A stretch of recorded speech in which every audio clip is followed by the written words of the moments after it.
We tend to think of fire suppression when we think of the fire department.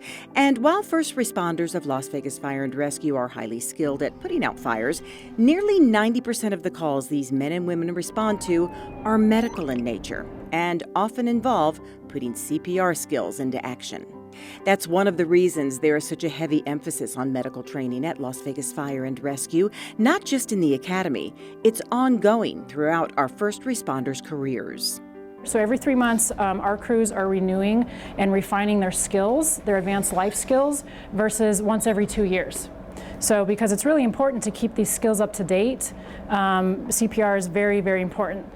Melanie Denon tells us Las Vegas Fire and Rescue not only trains more frequently than many other departments, they are the only department in our region that uses this advanced mannequin and computer system called Resuscitation Quality Improvement, or RQI. We have a computer system that talks us through chest compressions, and then it'll also go through our rescue breathing, which is what we do before we put an advanced airway in.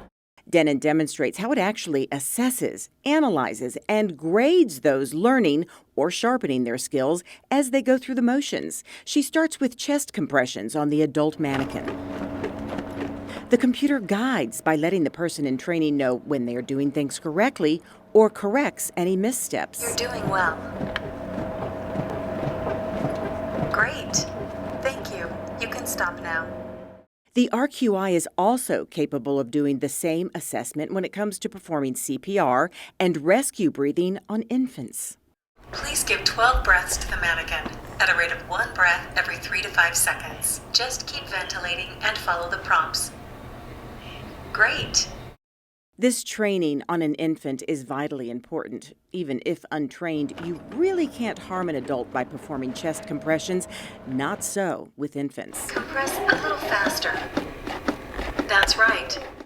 The same is true of infants when it comes to rescue breathing. Infant is different than an adult because their lungs are so much smaller. We have to really gauge how much air we give them when we breathe for them, because we can do damage to their lungs if we give them too much air.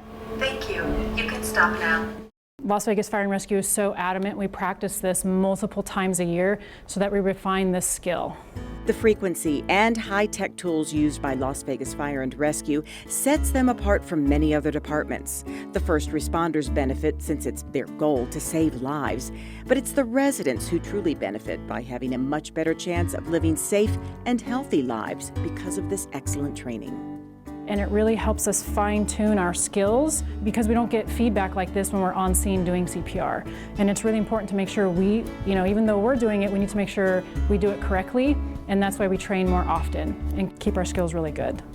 Thank you. You can stop now.